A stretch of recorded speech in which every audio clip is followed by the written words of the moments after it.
Bien, et bonjour à tous. Xavier, est-ce que ma présentation passe bien? C'est parfait, on t'entend bien, on voit tout. Eh bien, c'est parfait. Donc, oui, alors c'est bon, Metsa a été beaucoup évoqué dans les présentations qui ont précédé, notamment par celle de Frédéric, hein, qui mentionnait qu'avec toutes les demandes qui pouvaient être faites au sein du réseau de métallurgie, Metsa n'avait pas, a priori, la possibilité d'englober, de répondre positivement à l'ensemble de ces demandes. Alors, je vais justement en profiter pour préciser quel est le périmètre de METSA au niveau de la sonde atomique. Mais avant cela, je vais présenter un petit peu quand même cette fédération. Alors, METSA, c'est une fédération de recherche du CNRS depuis 2015. Mais avant cela, METSA existait déjà depuis 2009 avec d'autres statuts. Et donc, c'est un réseau de microscopie électronique en transmission et de sonde atomique. Donc le rôle de ce réseau, au même titre, enfin, il a été pensé un petit peu comme un grand instrument. Un grand instrument, il y a des appels à projets, des appels à demande d'expérience plusieurs fois par an, puis des experts valident ou pas ces expériences. Et ensuite, il y a une possibilité pour des chercheurs, des chercheuses qui n'ont pas ces instruments dans leur laboratoire, dans leur industrie, d'accéder justement à des machines et à une expertise. Donc l'objectif de METSA, c'est de donner accès à des instruments très performants, ainsi qu'à une expertise associée. Alors il y a d'autres objectifs pour le réseau METSA, mais évidemment c'est l'objectif principal. On a d'autres objectifs, soutenir des activités justement autour de ces instruments en France, via des actions qui sont structurantes ou même des actions de formation, et puis aussi de rationaliser le paysage instrumental français. Alors, le rationaliser, qu'est-ce que ça signifie? Ça signifie que donc les instituts du CNRS, alors c'est l'Institut de physique, euh, la partie grand instrument, hein, qui pilote METSA, peut justement demander avis à METSA pour quelques questions particulières, même si METSA n'a strictement aucune vocation à prendre des décisions en dehors de son périmètre pur. C'est juste une espèce de conseils scientifiques sur des questions qui peuvent être relatives justement à la microscopie électronique en transmission ou à la sonde atomique. Alors, je vais présenter rapidement la gouvernance justement de ce réseau de plateformes. Alors, en regardant tout à gauche, on voit donc que le comité de pilotage est donc au niveau de l'Institut de physique, partie infrastructure, avec un directeur adjoint scientifique, qui est actuellement Benoît Devaincre. Et puis, dans ce comité de pilotage siègent plusieurs membres d'autres instituts du CNRS, parce que l'Institut de chimie notamment, il y a beaucoup d'expériences qui viennent des chimistes dans le réseau METSA, aussi des personnes de l'Institut de biologie, et puis des grands instruments. Et puis donc depuis 2015, tout d'abord Thierry Épicier et Étienne Snook étaient directeurs et co-directeurs. Avant cela, Étienne Snook était directeur de METSA. Ensuite, un autre copilotage, Thierry Épicier et Mathieu Kossiak. Et moi, je viens tout juste d'arriver dans le comité de direction de METSA avec comme directeur adjoint Mathieu Kossiak. Alors, au-delà de ces directions du comité de pilotage, il y a un comité de plateforme qui rassemble des membres de l'ensemble des 8 plateformes du réseau que je vais vous présenter juste après. Donc, c'est un espèce de conseil de gestion, hein, sur le fonctionnement de METSA, un comité d'experts scientifiques nationaux et internationaux indépendants qui est consulté pour des décisions importantes et qui donne un avis sur, par exemple, un élargissement de METSA, une évolution de ce réseau. Un comité de programme. Alors, METSA, c'est justement, on demande, enfin, des demandeurs d'expérience arrivent sur le réseau et puis proposent des expériences qui doivent être expertisées. Et donc, il y a une énorme activité bénévole d'experts au niveau français, mais même au-delà.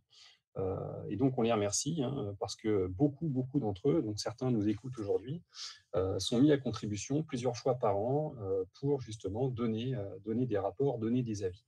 Et puis évidemment, METSA, c'est les utilisateurs, parce que sans utilisateurs, le réseau n'a strictement aucune utilité.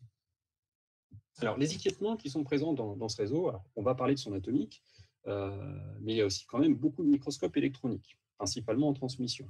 Donc, METSA offre la possibilité de faire des études de morphologie, de structure, en imagerie, diffraction, de la cartographie chimique, bidimensionnelle et tridimensionnelle à très haute résolution, l'analyse de structures électroniques, plus récemment encore, de manière de plus en plus étendue, des cartographies de champs, de champs magnétiques, de champs électriques, de champs de déformation, et puis encore de plus en plus, de manière qui c'est même plus émergent maintenant, hein, c'est assez routinier, des expériences vraiment dynamiques, in situ, donc des nanolabs en fait, en quelque sorte.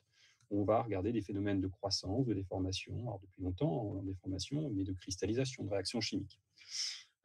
Et puis, en parallèle de ça, donc, il existe des sondes atomiques tomographiques qui, elles, sont connues donc, pour les cartographies chimiques tridimensionnelles, les analyses morphologiques, et puis qui peuvent être couplées avec d'autres techniques, notamment par la microscopie électronique en transmission, le TKD, le MAPFIB, et encore d'autres techniques telles que le SAX. Ça a bien été mentionné aujourd'hui. Alors, le réseau est constitué de 8 plateformes qui sont indiquées ici, hein, sur un vieux synoptique que je récupère. Alors, les laboratoires de sondes atomiques sont à Rouen et à Marseille. Donc, 2 plateformes. La plateforme PACA, dont vient Ralid et dont il a pu montrer quelques illustrations tout à l'heure. Et puis, Rouen avec Caen, au sein de l'Institut de recherche sur les matériaux avancés. Donc, c'est la plateforme rouennaise normande qui offre accès à METSA. Alors, toutes les sondes françaises ne sont pas dans METSA. Toutes les sondes du GPM, par exemple, ne sont pas dans METSA. Donc, en dehors de METSA, il y a d'autres sondes en France. Hein. Isabelle a mentionné un LIP à Saclay, il y a aussi un FlexTap à Grenoble. Au GPM, il y a d'autres sondes, dont 2, par exemple, qui sont faites maison, et puis aussi une sonde tiède, on va dire tiède, dans la plateforme Genesis, qui est plutôt dédiée à l'analyse de matériaux irradiés. Alors, le périmètre de METSA, ce n'est pas un périmètre qui est figé. On peut évidemment, et ça c'est toujours été le cas depuis le départ, des plateformes demandent une intégration au sein du réseau. Des instruments entrent, sortent en fonction de leur performance. Évidemment, les microscopes évoluent, les sondes atomiques évoluent. Donc, ces choses ont étudié. Évidemment, METSA a intérêt à garder vraiment des instruments les plus performants possibles, mais aussi une expertise qui est associée. Alors là, on vient de discuter à l'instant justement du décalage qu'on pouvait avoir entre l'Allemagne et puis la France en termes d'équipement en matière de sondes atomiques tomographiques. Donc là, récemment, du point de vue du microscope électronique en transmission, lors de la dernière décennie, on a vu qu'il y a eu vraiment beaucoup d'équipements en termes de microscopie corrigée des aberrations. Certains microscopes sont arrivés avec des doubles corrections, certains monochromatés, et puis tout un tas de techniques qui sont associées. Dans le même temps, il n'y a pas eu le même bond en avant avec la sonde atomique tomographique, et on pourra après, dans la table ronde, se poser des questions. Pourquoi, justement? Est-ce que c'est un problème de financement? Est-ce que c'est un problème de culture? Est-ce qu'il y a un saut à faire? Est-ce que des laboratoires qui n'étaient pas forcément équipés de microscopes se sont mis à avoir des microscopes très performants et puis s'en servent très bien aujourd'hui? Pourquoi ça n'a pas été réalisé en termes de sonde atomique tomographique? On pourra en discuter juste après. Donc, le périmètre de METSA n'est pas figé, et puis c'est le conseil scientifique indépendant qui va donner un avis consultatif, et le comité de pilotage qui va prendre sa décision, notamment au niveau de l'Institut de physique. En tout cas, on peut le mentionner, les plateformes qui souhaitent entrer, enfin, les laboratoires qui souhaitent devenir plateforme METSA doivent répondre à 3 critères, déjà de base. Premièrement, avoir des instruments évidemment très performants, mais ce n'est pas juste en achetant un instrument qu'on peut rentrer dans METSA, il faut aussi une expertise locale reconnue, attestée, et puis démontrer une capacité d'accueil pour pouvoir accueillir un certain nombre d'expériences annuellement. Donc les sondes atomiques, très brièvement, bon, même pas brièvement, elles ont déjà été présentées. Hein. Dans METSA, il y en a 3 qui sont ouvertes en France. Donc 2 LIP commerciaux, là, et puis une sonde qui est le Lawata. Donc des sondes qui sont en mode électrique ou laser, qui sont assez versatiles, qui permettent de répondre à un grand nombre d'expériences en métallurgie, principalement, mais pas que, aussi dans le domaine des semi-conducteurs et même un peu au-delà. Alors je ne vais pas rentrer en détail sur ces techniques. Alors, dans le cadre de METSA, si vous avez une question sur un matériau et que votre matériau est sur votre table et que vous êtes incapable de faire une pointe alors que là, Frédéric, Khalid, Isabelle l'ont bien mentionné, il faut une pointe pour faire la sonde atomique. Eh bien, les laboratoires, évidemment, offrent la possibilité directement de préparer les échantillons. C'est fait quasiment systématiquement. De toute façon, les pointes ont une très faible durée de vie. C'est rare qu'on puisse aller prendre l'avion et puis arriver avec une pointe aux États-Unis qu'on a fabriquée en France sous une atmosphère humide et que cette pointe soit encore en vie à l'arrivée. Donc, via METSA, on fabrique évidemment les échantillons sur site, notamment par des MEPFIL. Évidemment, lorsqu'on fait une demande d'expérience, il faut mentionner ça. Il faut mentionner qu'on a besoin de ce genre de préparation. Alors, comment ça se passe pour demander une expérience et déjà, qui peut demander une expérience? Typiquement, METSA, c'est un réseau français financé par le CNRS, donc ça a plutôt une vocation nationale. Donc, c'est les académiques et les industriels français qui sont bien accueillis pour faire des demandes d'expérience. Néanmoins, bon, c'est plus rare, des demandes d'académiques étrangers peuvent être faites et financées. Mais évidemment, ce n'est pas la vocation principale de METSA.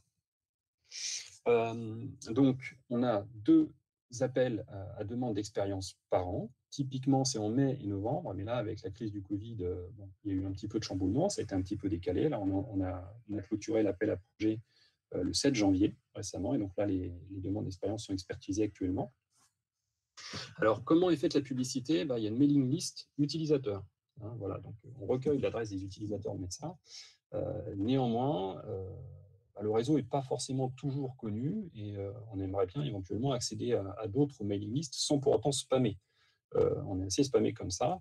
Donc, une question peut se poser, pourquoi ne pas demander au réseau de métallurgie d'envoyer justement ces appels d'offres 2 fois par an, simplement pour les personnes qui seraient intéressées. Donc ça, c'est à discuter. Ensuite, une fois qu'on veut faire une expérience, on contacte premièrement la plateforme pour savoir si l'expérience est tout à fait envisageable.